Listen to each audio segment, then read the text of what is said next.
Kwa majina anaitwa Arafa Saidi Bakari, ni afisa utalii katika hifadhi ya msitu asilia wa Matogoro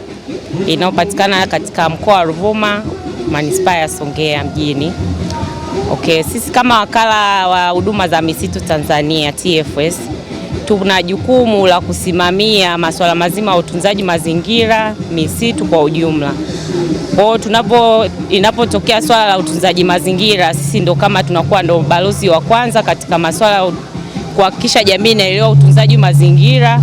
na pia tuna wadau kama Jitegemee ambao wao wamekuja na zao lao jipya au bidhaa yao mpya ya mkaa mbadala ambao huo pia umeweza kuzuia au kupunguza ile level ya ukataji miti katika misitu yetu na katika maeneo yetu kwa ujumla tunayosimamia sisi kama wakala wa huduma za misitu Tanzania.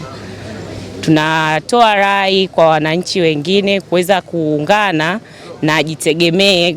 na pamoja na TFS kabisa katika swala zima la utunzaji wa mazingira na kuweza kuhama kutoka kwenye kutumia mikaa na kurudi kwenye nishati mbadala ili kuhakikisha tunapiga vita swala zima la uharibifu wa mazingira kwa ujumla.